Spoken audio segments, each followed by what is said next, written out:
presence with us at the Parrsboro United Baptist Church. May I just extend thanks to the presence of my good friends Matt and Sharon. Thank you for coming this morning. I appreciate it. And as in turn, we draw our thoughts from the 16th verse of Luke 16. And in particular, the writing, the Lord has come to help his people.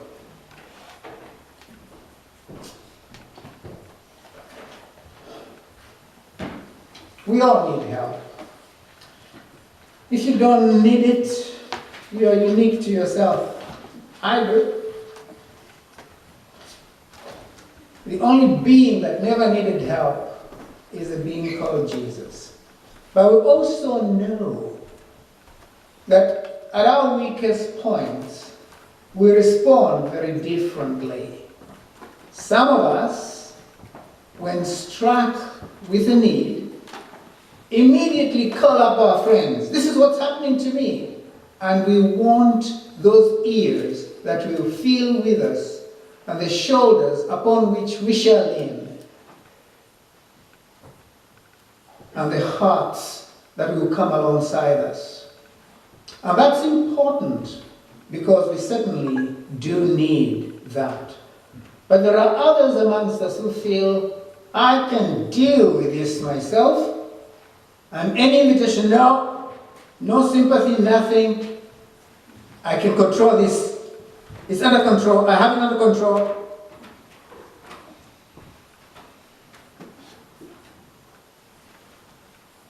But I want to believe, more than all that, those of us who lay claim to being God's people bend to our knees and we pray.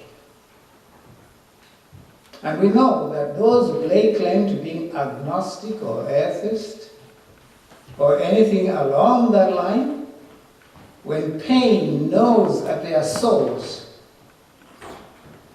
they pray.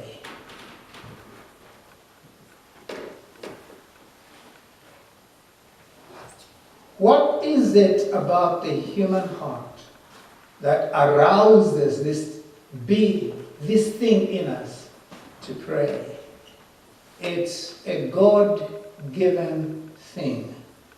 And when we ignore it, we only do it to our harm. And the appearance of Jesus Christ on this earth is a great indicator to each one of us that God gladly hears the cries of those he calls his creation or his people. And none of us should be ashamed of thinking, should I pray to God? Should I cry to him? That should be the natural response for us in any given situation. We pray that this morning each one of us will see what in Jesus God has given us as the greatest help humanity has ever received. Reiterate, when a little while ago we looked at the book of Mark, we saw God's perfect servant and at least drew out some aspect of him that made him this gorgeous character that just paints a glorious picture of his master. Here we have an ordinary human being who is endowed with God's presence and who in fact displays himself in such a way that as we look at him, we just simply say, this must be God. For indeed, he is God in human form, what we call God incarnate. And let me ask you, who would be a greater helper to you? The God who created you, or the mother he gave you? The God who created you, or the father he gave you? The God who created you, or the woman you've married, your spouse? The God who created you, or the man you've married, your husband? The God who created you, or the child you've born, your own seed. The God who created you, or your parent, who himself is a creature. The Creator surely stands out as the greatest of all helps. And he comes not in a form we cannot identify him, but in a form in which you can actually say he is like us.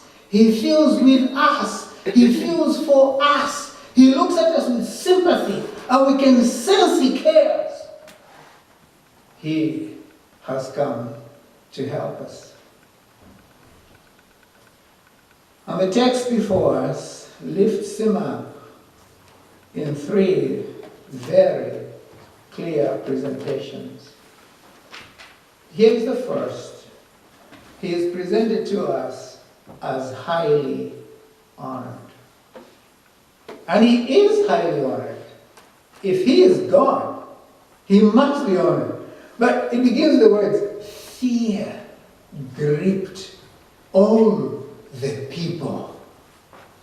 Here is one who appears as this universal wonder. He's a wonder in his being. He's a wonder in his words. He's a wonder in his actions. His face is like that of a child, and yet he is a man. He glows with the magnificence of an angel, and yet is clearly a man. He has about him a humility that knocks the bottom out of all others, and yet he is very God. He is the highest, and yet he sinks to the lowest position. And somebody has said, he is one you can look at, and immediately you feel he is one never to be forgotten. Something strikes you about him, about you can say, I shall treasure that, I shall hold on to that as long as I breathe, I remain alive. This is the wonder of the Christ who has come to us. He has effect that is unlimited, because fear gripped not some, but all the people.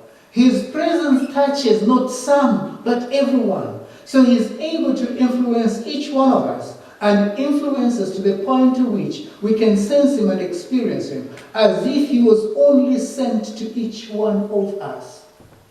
The moment I talk to Nancy, the moment I hold conversation with Brenda, the moment I engage Debbie, the moment I have conversation with Dan, the others must wait, because I can only talk to one person at a time. But this Jesus has the ability to talk to 1 trillion people at the same time, and each one not beginning to feel, why are you not giving me attention? But each sensing him as if they are the only ones there to be paid attention to. This wonder is exclusively Jesus and his alone. This Jesus, dear friends, has the attributes of God. They began glorifying God. You can only experience him and say, nothing short of God is this man. And we can say, as he gives you attention, give him attention too. There's nothing as insulting as someone looking in the eye and talking to you, and then you look down and treat them as if they are not there. And God is paying attention to you. Who are you to ignore him?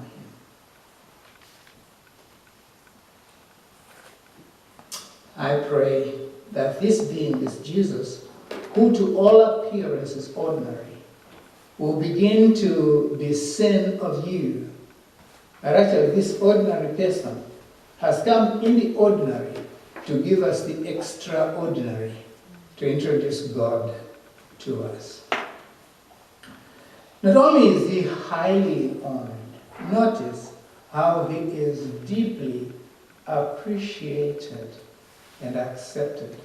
For they say about him, a prophet has risen amongst us. They use their understanding And as far as they are concerned, this crowd of people, here is somebody who is very outstanding, a great. He's a great. It's apparent he's great. He stands head and shoulders above all of them. We are human, but he seems to be more human. If there's any goodness, his is excelling. If there is any power, nothing matches what is in this one. He's certainly outstanding. A great what? Prophet. Now, a prophet, as far as they are concerned, is one who is outspoken. And in particular, making them come to the place where they understand who they are before God, who God is to them, and whether or not they should continue in rebellion or turn to him in reconciliation. A prophet. So clearly, here is one who brings the will of God to be known, understood, and understood by humanity. So that human beings may no longer say, has God ever spoken? Can we even know the ways of God? Here is one among them and revealing God and the very will of God. They are no longer ignorant, except they choose to be ignorant. Here is one who is overwhelming. He has risen. And so far as Jesus is concerned, when you talk about his being risen, it is overcoming everything that is bad and bringing up everything that is good. For sin is defeated, suffering is defeated, shame is defeated, and later on death itself is to be defeated because it's going to rise from the dead. He has risen. Man was being crushed. Here is hope. There is a rise. It is in this prophet who suddenly shows there is hope. We no longer may despair. We live without God, without hope in this world. Now with this one amongst us, God is with us so we can live with hope in this world. And notice how overwhelming it is. It's not distance from us.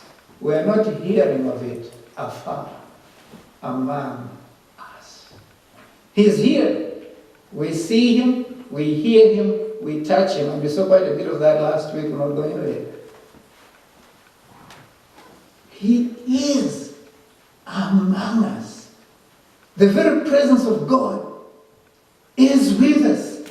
Not just a presence, but his blessings with him.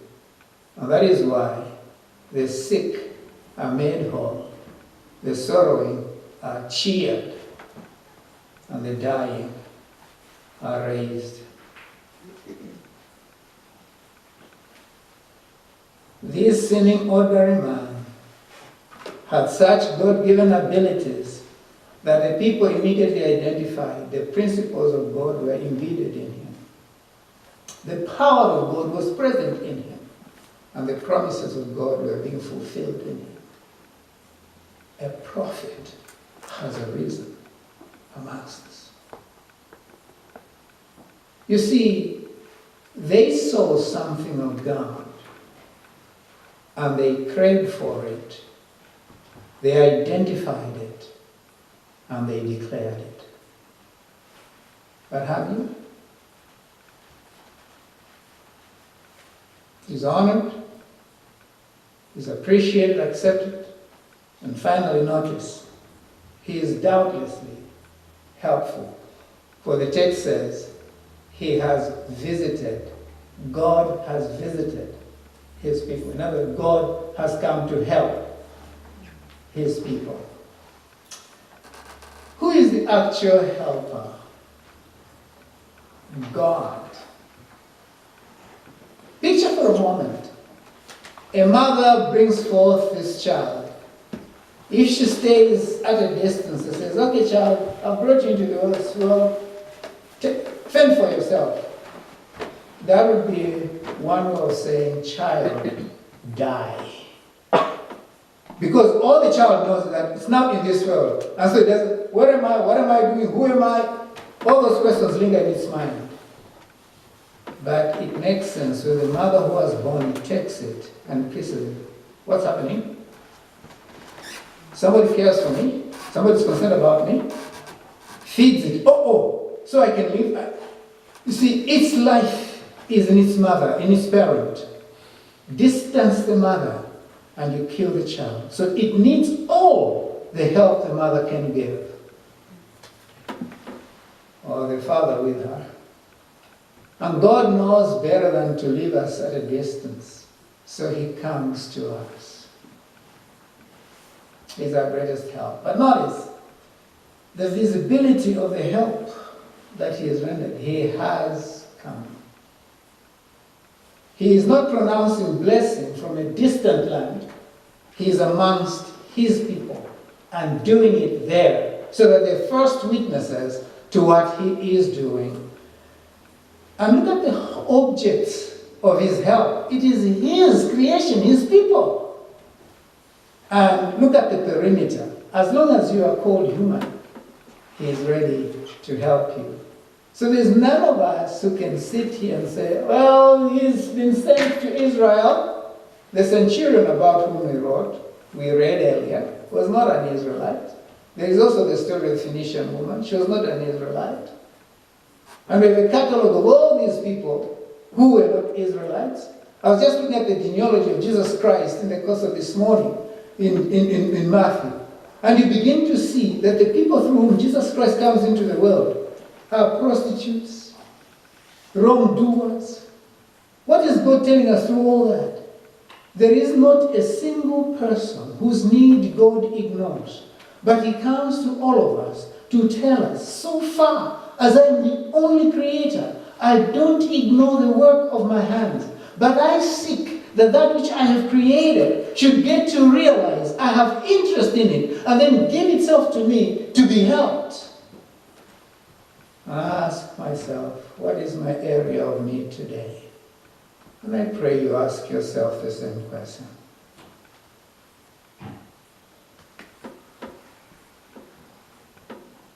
I remember associating with a young man that I was sharing the gospel with when I was in high school teacher training, who had lived such a terrible life that at the time I said to him, look, there is hope for you in Jesus. He looked at me with a miserable face and said, yeah, only if you had known what I've done. My words were simple to him. I don't want to know. I don't want to ever know. And I don't care that I don't know. But one thing I care. The Christ I present to you knows. And he's coming to you not because he doesn't know, but because he knows. But he wants you to trust that he's able to help you. Are you really sad? Saddened by circumstances of life? Your marriage is broken down. You only leave it there just because you don't want to be in the rank and file those who are called divorced. He has come to help. Is your family tearing apart? And you begin to say, I don't know if their families are as miserable as mine. He has come to help. What personal weaknesses are troubling you? What family pains? What national hurdles? What global ills? What is it? He has come to help. Our problem is not trusting him. If we trust him, he will help. Those who came to him, looked for him, and sought his help, and they got it. They were not disappointed. You will not be.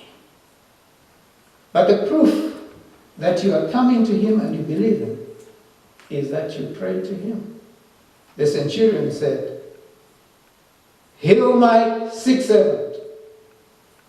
And the crowd about whom we read in Luke stopped when they came, as if to say, can you now help us? Will you look into his face and by faith say to him, Jesus, help me now. What does that mean? Just that you need him and he will help you now. cry to him.